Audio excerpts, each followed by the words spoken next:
හොඳින් ඇති කියලා හිතනවා. ඉතින් මේ තියෙනවම හදාගත්ත දිය කුඩලු පාතියේ සතියකට විතර පස්සේ ඉතින් ඒකේ සමහරක් ඒවා මල් ඇවිල්ලා හොඳට හරි ගිහිල්ලා තියෙනවා. ඒ අතර මේ වගේ සමහරක් ඒවා ඉතින් කිසිම ප්‍රාණවත් බවක් නැතුව තියෙනවා. මොකද ඒක අර යටින් කුණු වෙවි ආව ඒවා. ඒ වගේ මම දැකපු ඒවා ඉතින් ආයේ කපලා හිටවගත්ත ඒවා තිබ්බා. උනට මං කිව්වේ තද දම් පාට එක මට බේර ගන්න බැරුව ගියා කියලා. ඉතින් ඒකේ හැමම මැරිලා ගියා.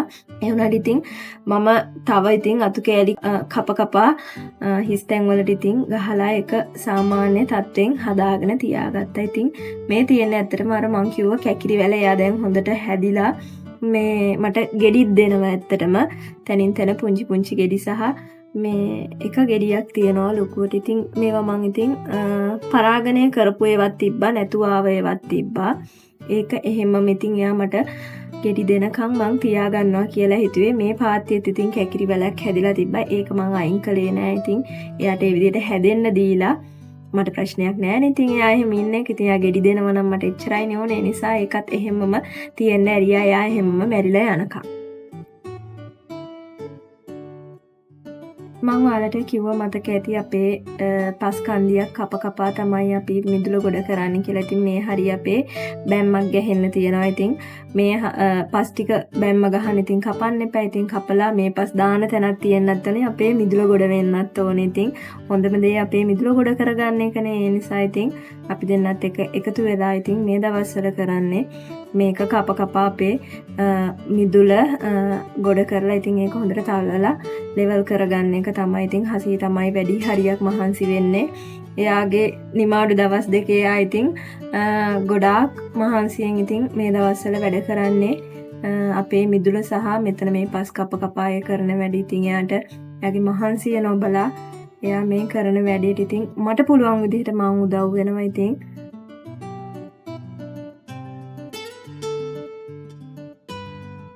ඔයාලට පේනවා ඇති දිය කුඩලු පාත්තිය මේ වෙනකොට දැන් මම අර කලින් පෙන්නපු සතියේ වගේ නෙමෙයි මේ සති 2-3ක් වගේ ගිහිල්ලා ඉතින් එයා දැන් හොඳට හැදිලා තියෙනවා. මේ මල් එහෙමිනම් අඩුයි. නමුත් ඒ මට්ටමින් ඉතින් හොඳට හැදිලා තියෙනවා. මම ඉතින් අර පායන දවස්වලට අනිවාර්යයෙන්ම ඉතින් දියර පොහොර ස්ප්‍රේ කරනවා හොඳට මල් එන්න. දැනට මම කිසිම දෙයක් දාලා නැහැ. මම අර නයිට්‍රජන් ඔස්මෝකෝඩ් නයිට්‍රජන් කැට පොහොර එක විතරයි දාලා තියෙන්නේ. ඊට අමතරව කොම්පෝස්ට්. ඉතින් ඒ මට්ටමින් එයා දැනට හොඳට හැදිලා තියෙනවා. මේ ඉතින් පාත්ති කලින් ඉඳන් හදපුවා සති කිහිපයක් වගේ ගෙවිලා තියෙන්නේ. පේනවද රම්බුටාන් කොළ එහෙම වැටිලා. මම ඒවා සාමාන්‍යයෙන් අයින් කරන්නේ නැහැ. මොකද ඒවා දිරලා පාත්තිය පුරාම එක පාත්තියෙමනේ තියෙන. ඉතින් දිර යන එක මේ හරි ඉතින් වැඩි මම මේ වැඩ ටික ඉවර වෙනකම් මුකුත් හිටවන්නේ නැහැ කියලා හිතන් ඉතින් මම කියවනේ මේකේ එළවලු ඇත්තටම හිටවන්න හිතන් ඉන්නේ කියලා. ඒ පාතිය තාමත් ඉතින් තියලා තියෙන්නේ එළවලු හිටවන්නම තමයි. හැබැයි මම මේකේ දාස් තවන් දැම්මා. මම ඔයාලට කිව්වා මම දාස් හිටෝන එක අරන් එන්නම් කියලා. මේ පාතිය තමයි මම දාස් තවන් දැම්මේ. ඒකෙන් අතරින් පතර මං ගස් තියලා තිබ්බා. නමුත් ඒව ඇත්තටම ගොළු බෙල්ලෝ සම්පූර්ණයෙන්ම කාලා දැම්මා. මේ විදිහට තියෙන ලොකු ගස් පවා ඇත්තටම ගොළු බෙල්ලෝ සම්පූර්ණයෙන්ම කාලා දැම්මා.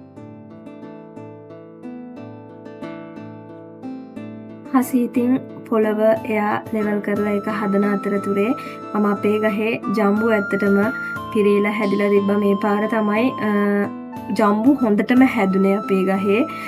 කලින් පාරක් හැදුනා. හැබැයි අපිට ගන්න හම්බුන්නේ නැහැ. මොකද වැස්ස අහුණ ගමන් ටක් ගාලා මේ ජම්බු වලට පණුව එනවා. ඉතින් ගිය අවුරුද්දේ ඇත්තටම ජම්බු මේ තරම් ආවේ නැහැ. නමුත් ගහ පිරෙන්න ආවා. හැබැයි ඉතින් අපිට නම් එකක්වත් කන්න හම්බුන්නේ නැහැ. බලන හැම එකේම ඇත්තටම පණුව හැම එකේම පණුව හිටියා. කන්න හම්බුනේම නැහැ. ඉතින් මේ පාර ඇත්තටම අපිට වැස්සට කලින් ඇත්තටම මේ ජම්බු ටික කන්න පුළුවන් වුණා. ඔක්කොම කෑවේ නැහැ. නමුත් ඉතින් මොකද හැමදාම කන්නත් බැහැනේ. අපිට හැමෝටම දෙන්නත් පුළුවන් වුණා. ඒ වගේම ඉතින් සත්තුන්ටත් කන්න දෙන්න පුළුවන් වුණා. අපිත් කෑවා. වැස්සට පණුව ඇවිල්ලා හිටියේ නැහැ. ඉතින් මම ඉතින් මේ ජම්බු ඇත්තටම වැඩිපුර කන්න කැමති ලුණු දාලා. මොකද මේක මේ ඒ තරම් පැණි රහක් කියලා දෙයක් නැහැ. නිකන් දිය රහ තමයි තියෙන්නේ. ඊට ටිකක් කහටයි. ගොඩාක් ඉදලා කන්න බෑ පණුව එන නිසා. ඉතින් මේ මට්ටමින් තියේදී අපි කඩාගෙන කනවා. ඉතින් මම ආස මේකට ලුණු ගම්බිරිස් දාලා කන්න. මොකද නැත්තම් අර දිය රහ විතරයි තියෙන්නේ. ඒ වුණාට මේ වර්ගෙම මේ ඇත්තටම හරිපිනි ජම්බු නෙමෙයිනේ. මේකට පිනි ජම්බු කිව්වට ඇත්තටම මේ හරිපිනි ජම්බු නෙමෙයි. හරිපිනි ජම්බු එක තියෙනවා ලොකු ගස් හැදෙන්නේ ඇත්තටම ඒවා අපේ නෑදෑ ගෙදරක තියෙනවා ඇත්තටම. ඒවා ඉතින් කන්නේ රිලව්. මොකද අපිට කඩන්න බෑ ඒ තරම් ගස් උසයි.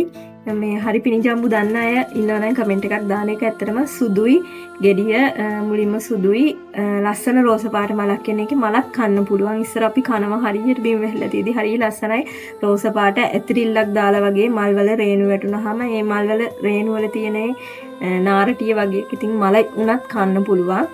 ගෙඩිය ඉදෙනකොට රෝස පාට වෙනවා. හරිම රසයි. හරි පැණි රහක් තියෙන. ඉතින් මේවට පිනිජම්බු කිව්වට ඇත්තටම මේවා පිනිජම්බු නෙමේ. මේක නම් ඇත්තටම ලොකු රහක් නෑ. දිය රහයි. හැබැයි මේ වර්ගෙම දිගටි ගෙඩිය තියෙන එක තියෙනවා.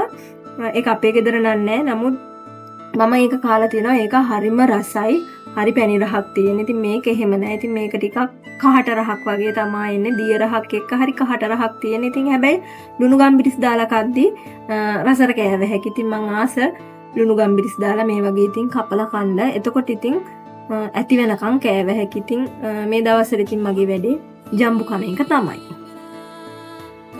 මේ දවස්වල ඉතින් කිව්වට මේවා ඇත්තටම ටිකක් පරණයි. මොකද මං කලින් කරගත්ත ඒවා තමයි එඩිට් කරගෙන අරගෙන ඉන්නේ. එහෙනම් ඉතින් ආයෙ දවසක වීඩියෝ එකකින් හම්බ වෙනකන් අදට ගිහිල්ලා එන්නම්. හැමෝටම සුබ දවසක්.